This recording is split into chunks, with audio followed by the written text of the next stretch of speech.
Hello and welcome to Living a Culture of Life podcast by Human Life International. I'm your host, Colleen Haupt, and I'm joined today by Amanda Achtman, who's joining us from Rome. Hello, Amanda. Welcome. Hi, Colleen. Great to be with you. It's so great to be with you too.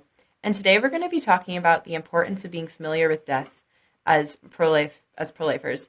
So Amanda, let's just start with that. How did you come to focus on death as a pro-life young person?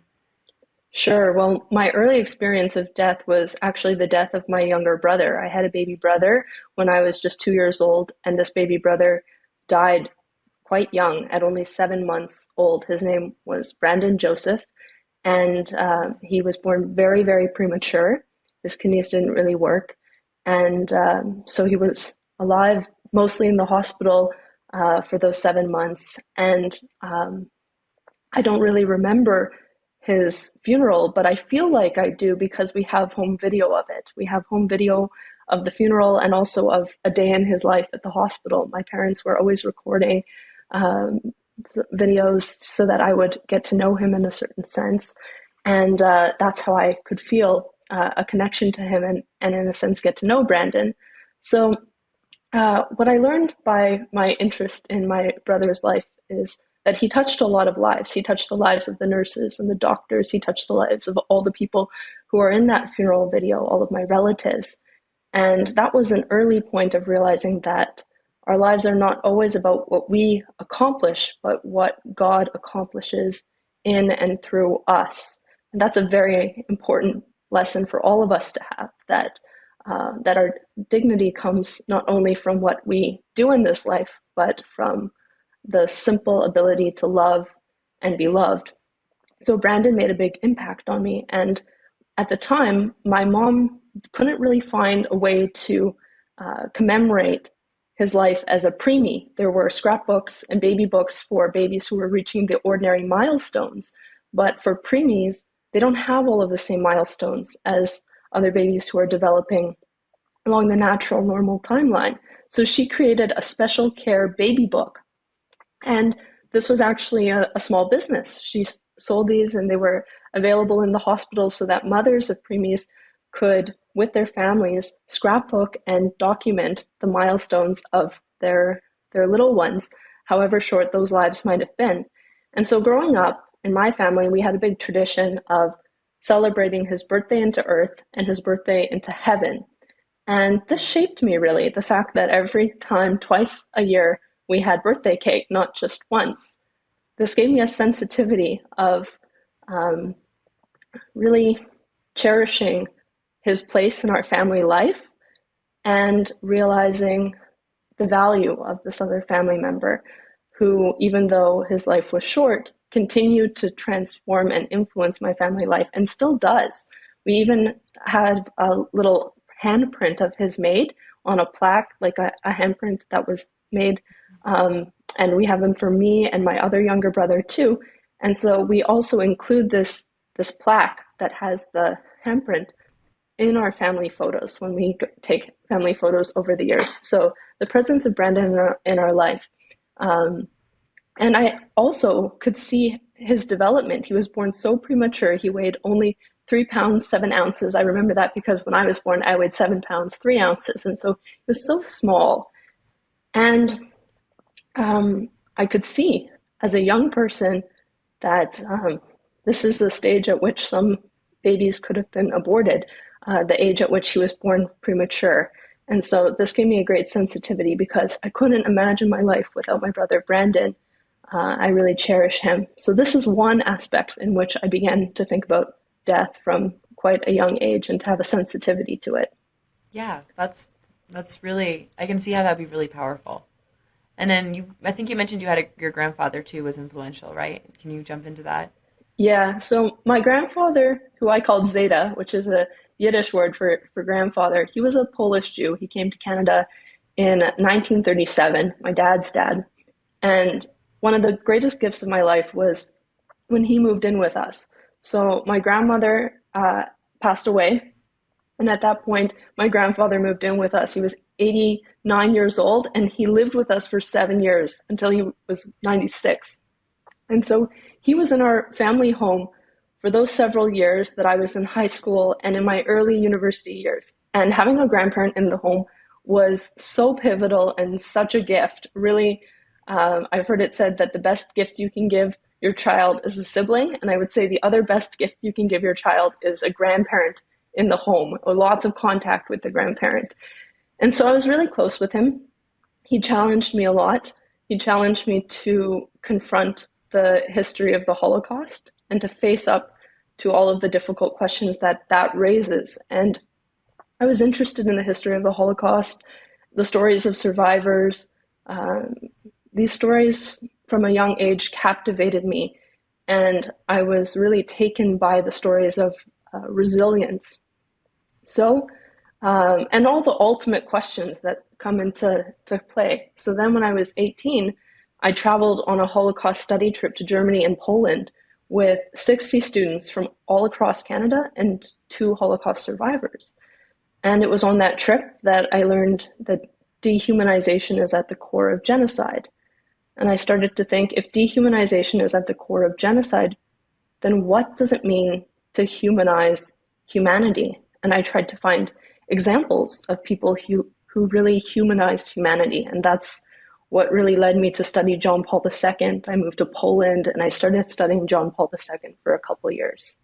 Right around the time that I decided to move to Poland was the time that the government of Canada started legalizing euthanasia. Now you can imagine, given the influence of my grandfather, who lived a very long life and who came to Canada fleeing Poland, thanks be to God, in 1937, how sensitive I was to the government legalizing euthanasia, which initially was particularly targeting grandparents, targeting the elderly. So when I was studying John Paul II in Poland, I don't think there was a day that went by that I wasn't praying for the elderly in Canada and praying for a greater reverence for life, and that people would have an occasion to get to see the value that others might not be able to see. John Paul II has a beautiful line in a letter that he wrote to a friend where he said, the important thing is to see the values that others don't see and to affirm them, because in this way we bring out these values in ourselves and in others. And I felt like I had this ability to see the value of the elderly, and if only people could have experiences with those who are old, they too would be changed by these relationships. So, as I said, every day in Poland, I was thinking about this issue as I studied the life and thought of John Paul II. Then, to my surprise, when I returned to Canada, in God's providence, I started working in the parliament with a member of parliament, and the government was trying to go even further. Now, euthanasia was not only for those with grievous and irremediable conditions, but the Liberal government was trying to expand euthanasia to those for whom a disability or a mental illness was the sole condition. And particularly given my Holocaust education, my sensitivity to the history of euthanasia and eugenics in that period, I saw this as a massive warning sign of a culture headed toward crisis and dehumanization, because the measure of a society is how we treat the most vulnerable.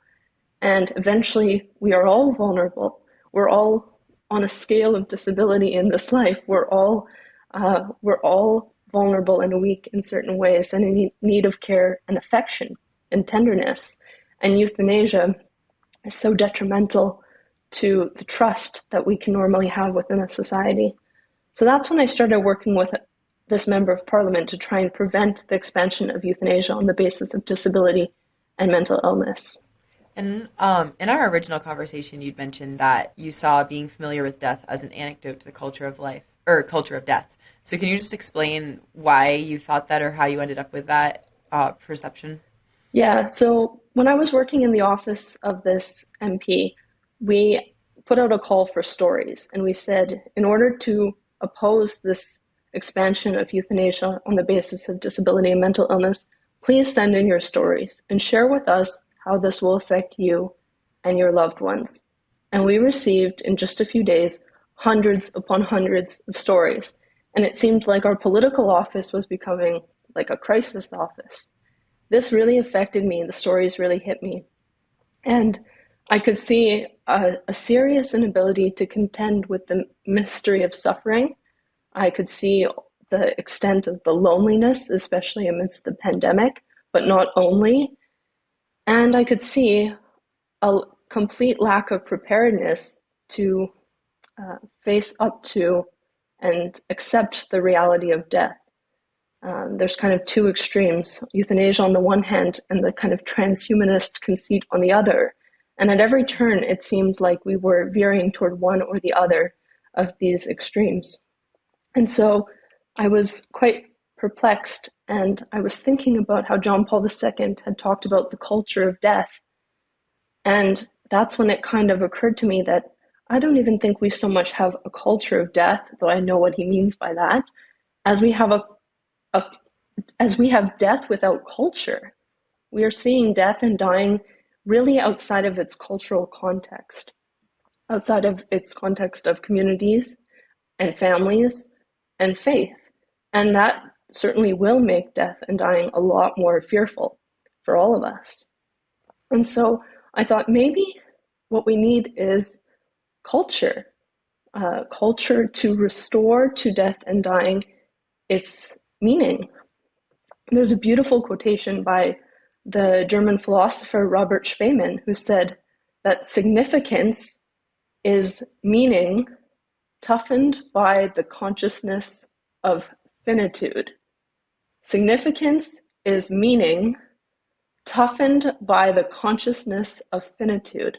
I think that is such an excellent distillation of why I, as a pro-life young person, want to think about death and dying and to contend with it so much, because it toughens the meaningfulness of life. To realize the shortness of this life is to receive its preciousness and to safeguard its value. And so that's why I think it all really comes together. And so when I realized this, the problem around a kind of existential poverty or existential deprival concerning how we engage with the topic of death and the experience of death more fundamentally, I decided to make a New Year's resolution. And so on January 1st, 2021, I made a resolution to blog about death and dying every single day for 1 year in a way that was edifying and aspirational and humanizing. I came to realize pretty early on that death is not always beautiful, death is not always positive or anything like this. Death is grievous, it's real, it's tragic, it's agonizing, and in the light of faith, death is ultimately overcome. This changes everything. To see it rightly and to see it in all its reality, the reality that gives significance and preciousness to life, and the reality that gives us hope and longing for what is to come. So I started this blog, and I was a bit nervous to start right at the beginning. I remember day 1 and day 2 and day 3 thinking, what have I committed to? Blogging every single day about death. On the 4th day, it was hard to come up with a topic, and I thought, oh, I'm in way over my head, especially because it was still COVID time, and I had to basically come up with new content every day in conversation with whoever I managed to see on a walk or whatever I happened to see on social media or in the news. And so it proved quite challenging, but the more I got into the habit of doing it, the more it became my favorite part of every day and something that I really, really looked forward to. What were some of the most impactful stories from your daily blog about death? Well, without a doubt, what people enjoyed the most were the interviews. Whenever I could do like a long form interview with someone, people really, really liked that. And sometimes people came to me with the stories. Eventually, I had a part of the website where people could submit tips for their stories. Someone reached out to me and told me about a fascinating initiative that she had founded called the Living Wish Foundation. And the Living Wish Foundation grants wishes to palliative care patients, palliative care of all ages, not only very elderly, but there can be people of all ages with life-threatening illnesses who may be receiving palliative care to manage their pain, to improve their quality of life. And these are the people who believe that there's always something more that you can do, no matter what. There's always a way to make someone more comfortable or to give them some affection and some joy. And so that's what the Living Wish Foundation did. Basically, they realized that sometimes it's very complicated to grant the wish of a dying patient because, for example, maybe someone really just wants to go to the beach one last time with their loved ones. But how do you transport the person safely simply to go to the beach? Well, you actually need a proper vehicle for that and insurance and these kinds of things. So the foundation was partly established to provide this. Or maybe someone's wish is to have a kind of ice cream that they stopped manufacturing this flavor, and then the Living Wish Foundation would recreate the ice cream flavor that brought an elderly gentleman back to the times when he shared this ice cream with his wife, who had since passed away. Beautiful, simple requests. And I think what people were touched by is the creativity and especially the nature of the requests, that people who are dying don't ask for often very extravagant things, but to simply cherish a memory and to be with loved ones, to have Chinese food with their children, to gather their grandkids for the day at the beach. And so we can see so much how the Living Wish Foundation, through finding ways to bring joy to those who are nearing the end of their life, these people are all transformed. The whole community, the extended family, everyone is changed by this experience and for the better. And I thought, wow, what an antidote to a euthanasia culture that stifles and cuts short so many possibilities for more life, more experiences. We don't, as pro-lifers, believe in prolonging life indefinitely and forever, and like we receive death when it comes naturally, and at the same time we don't rush it, because you never know what you might miss. There's always more to the story, and don't you want to see how it turns out? That's how the Living Wish Foundation sees it, and so that was a very loved blog post.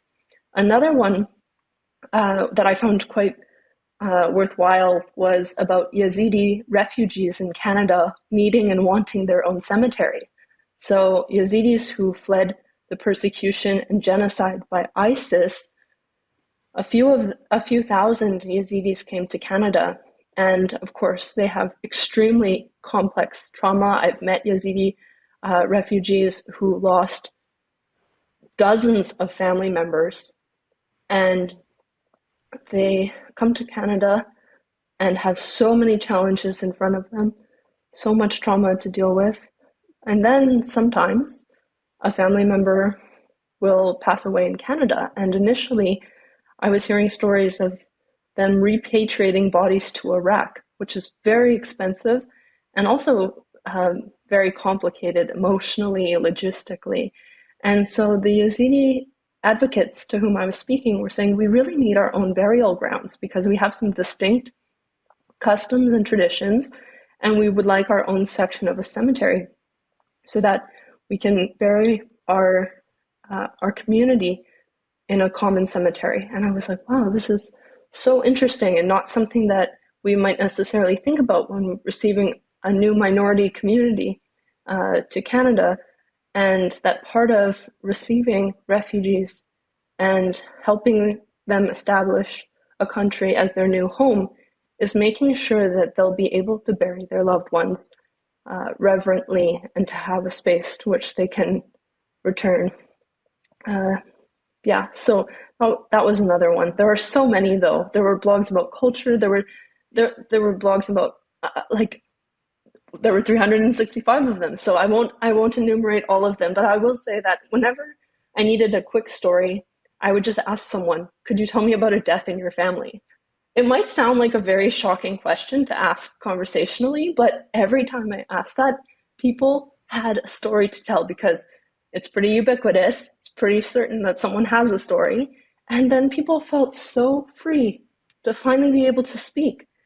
They would often show me a photo of the loved one who had died, and they felt like they had permission to finally grieve in a conversational way, to tell the story, to deepen their connection. In a sense, the person continues to exist through memory. And another thing that they would share with me is after someone would tell me their story and they knew that I was writing the blog and that I would do something with it, and I was respectful and sometimes anonymized posts when appropriate and things like this. But in any case, when I showed the person the blog post or I sent them a link, having just put it together, they would always marvel and say, wow, I didn't know I had such a story. And this really touched me because maybe it's rare that we take the time to really make meaning out of these experiences. And then we can only do that in conversation and in community. So I was really touched whenever people thought, okay, now I have a story. Now this means something. That's the power of talking about death with naturalness, with acceptance, bearing the tragedy and the agony of it, but in a way that says you're not alone and this person is not forgotten. That's so true because just as you were saying that, thoughts of about 4 or 5 people that I know who have all died just popped into my head of people who died heroically or people who died tragically but left such an impact on the community. And even just thinking about it is kind of healing. You're like, yeah, that Mm. person had this great impact on others. And I can see how talking about it would be really healing for people and being able to immortalize them in a sense in the memories of others. Do you Um, have a story that comes to mind? I do actually. I had a Oh, professor in college who battled cancer. He had a cancer that you were only supposed to be able to like get 3 times. He told us my freshman year, like 3 strikes and you're out. Once you get it your third time, you're gonna die from it. And he actually ended up fighting it off 3 times and died his fourth or fifth round with it. But he was just one of the most powerful people that I knew. And just he was teaching up until he died. He just kept teaching and serving his students and putting others before him his entire like time that he was fighting off cancer. And he was so dynamic. He loved life. He had so much energy and he didn't go around feeling sorry for himself and feeling sorry for people around him. He battled it like a hero, and he also just impacted the lives of me and all my classmates and like everyone who ever had him as a teacher. And he was one of those people that you could tell his vocation was teaching, and then despite the fact that he had cancer, he just kept pursuing like serving those and serving his community around him. And yeah, anyone who I went to school with would tell you he was an incredible person. His funeral was packed. It was, yeah, he was probably one of the most incredible people I knew. But and how do you think your experience of him changed you? it's a good question. I think that he just showed me how to like that even if you're confronting death constantly for like I think it was about 10 years, you can just keep like it's so important to just love life. He loved life so much, and the fact that you could love life and embrace life despite facing death and knowing that you could die or that death was in your new future so many times throughout the years. I think just he just like he tackled life head on. And actually, that kind of jumps into my next question, which I guess I kind of was touching on, but I was going to ask, how do you think keeping death constantly before you changes your life? And I know that's something that he did, and that's kind of what makes me want to ask that. Yeah, well, I think to jump off of that story, and thank you for sharing it, is this sense of loving life, and that's something I certainly find in the stories of those who face tremendous suffering, face ordinary suffering, all kinds of human experiences. That there's, for example, the earthquake that just happened in Turkey and Syria, and we're seeing images of babies who survived under rubble for days. We're seeing the rescue efforts. We're seeing so much zeal for life And there is an instinct for life, and we can lose sight of it in the midst of the despair and tough times we face. I'm sure everyone listening to this has had a time of being very challenged and struggling and suffering. And so it helps now and again to take perspective and to see that will to live in others and how much we need each other to encourage each other, to alternate when someone is down to pull them up, and then when we're down to have someone to pull us up. When someone is suffering, to say um, that I'm not going to abandon you and I will fight for you, because that's transformative. So yeah, I would say that in all my experience, especially studying the Holocaust and spending time in the Middle East, these experiences gave me a great sensitivity. For example, sometimes when I travel in the Middle East and I explain what's happening with euthanasia in Canada, it's unfathomable. The people I meet tell me, we are doing everything we can to try and live. How can people in your country be doing everything they can to try and die? It's so confusing and perplexing. And I think it is a little bit of a sign of the general comfort and ease that we have in societies where euthanasia is becoming more popular. I saw a tweet the other day where someone who uses a wheelchair said that he was in the pharmacy and a man came over to him and said, I couldn't do what you do. And the man was simply shopping at the pharmacy, and so he wasn't really sure what was meant by that. And he said, what do you mean? And he said, I'd rather die than be in a wheelchair. And the man in the wheelchair was completely shocked, because this is his daily life. He loves his life. And he found that such an ableist, derogatory comment, as it clearly is. And this is what's, among many things, so troubling with euthanasia. If anyone purports that this or that is an occasion to justify prematurely ending a life, then everyone else who suffers with that condition is crazy for persisting in their life. And I really see this. So we always have to address the suffering, and we know that what we are doing is right or wrong if the person and their own health and their own good is at the center of the story.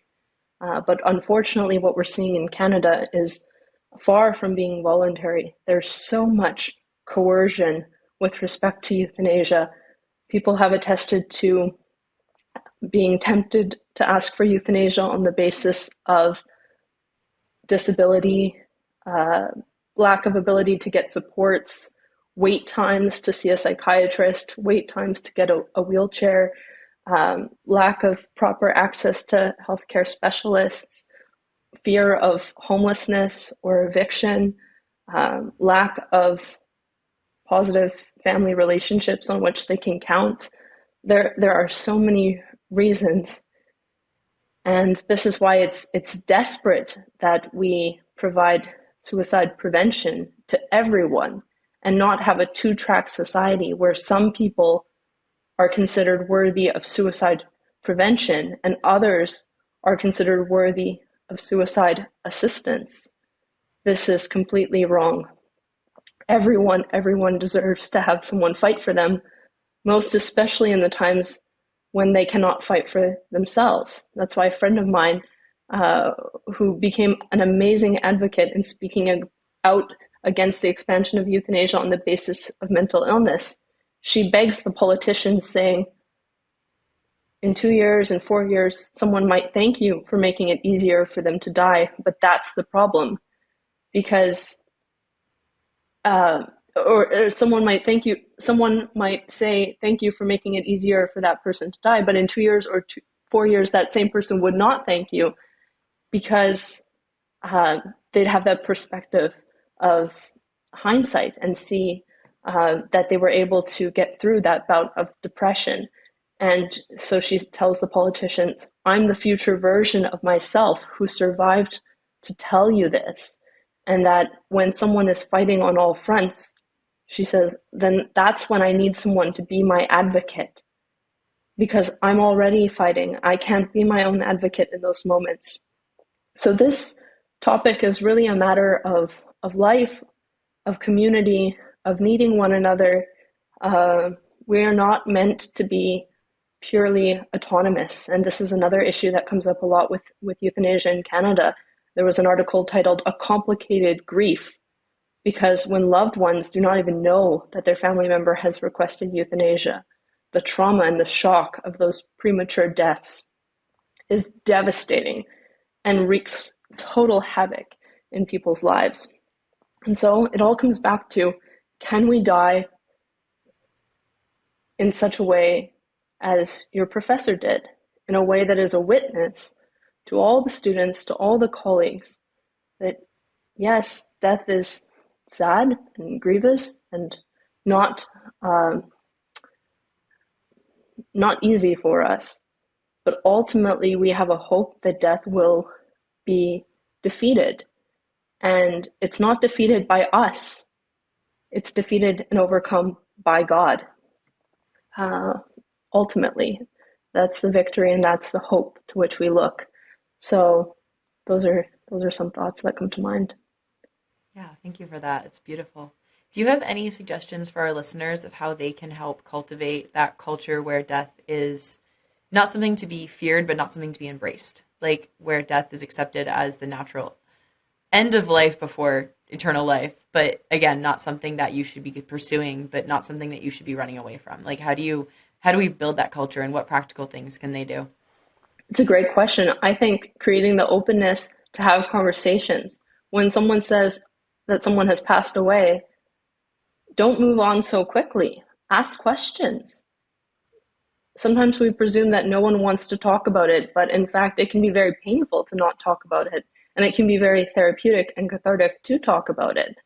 And there's something very affirming of the loved one and of the one who is mourned to be brought up in conversation continually, at least remembered. I remember the other day I was chatting with someone who reminded me about how in the rite for Christian funerals, it says that with death, life is not ended but changed. And yes, there's a sort of eschatological dimension to that. With death, life is not ended but changed. But there's also an imminent aspect to it. Our lives are changed by the deaths of those we know.